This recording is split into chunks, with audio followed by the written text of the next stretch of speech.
your baby has arrived and the journey of pregnancy is over, you're free, you've seen your baby, you're happy, or you're supposed to be happy. But then you find out that you're not just quite feeling it. You're getting sad, you're not as joyful as you expect, you are stressed, the pressure of taking care of your newborn, taking care of yourself, trying to cope with breastfeeding, trying to take care of yourself, your sleep, and you may also have some younger children as well, that all the responsibility falls to you. And then the next thing, that joy that should come with birth is not there. And in fact, you're trying to see, you're beginning to feel that I think I don't like I'm supposed to love my baby, but I don't quite love my baby. And it's almost as if I think about it deeply, I hate this baby. And that's sad, because that is not what the natural response should be. This is to create awareness about that, because if you feel that way, it is something to, you feel so sad up to the extent of wanting to hating your baby. You feel so sad up to the extent of hating your baby. Not just that you feel, oh, my emotions are all over the place, I'm crying, I'm not joyful as I expect. That can happen. That is what we call postpartum blues. It goes off in a few days.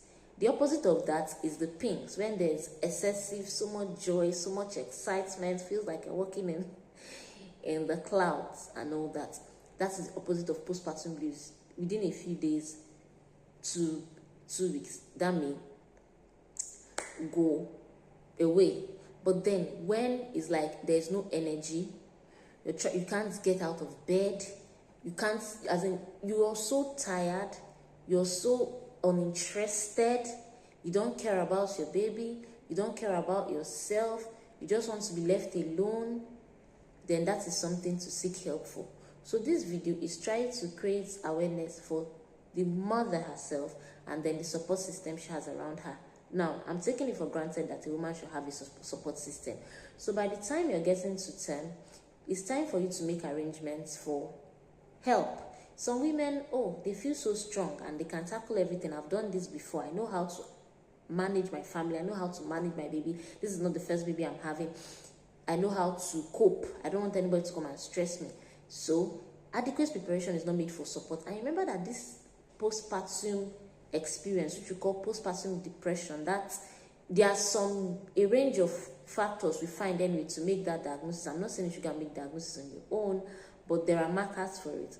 So it can happen unexpectedly. It can happen unexpectedly. So there needs to be a support system, especially in this part of the world where there are no routine home visits after delivery.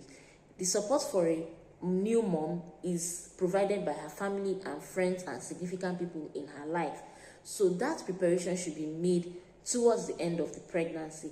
Who comes when, for how long, what support are they providing you?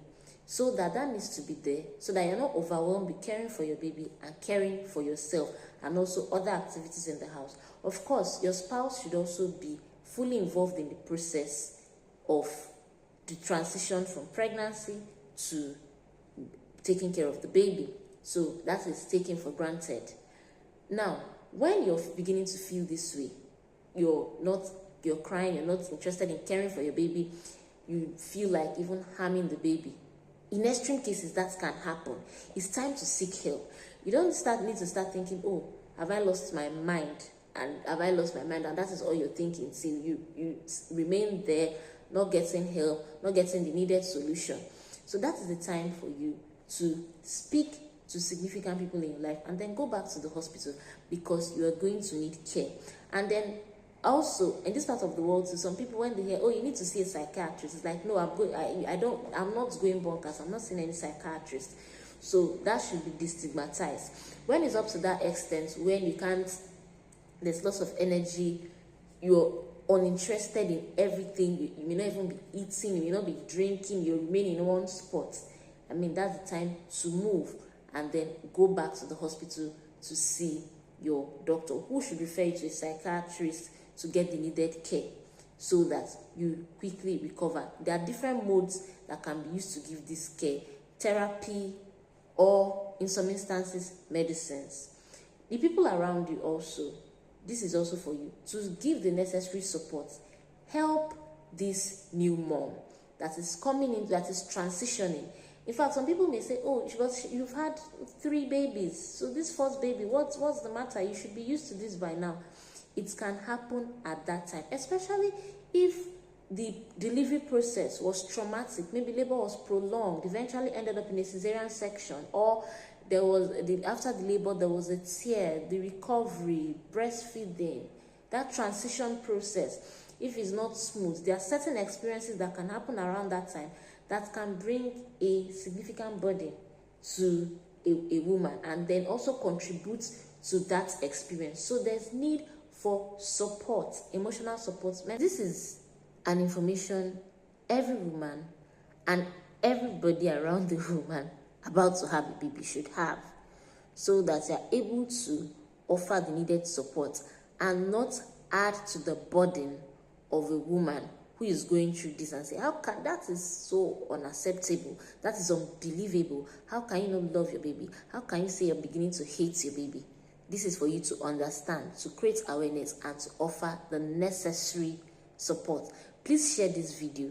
Somebody on your timeline may need it.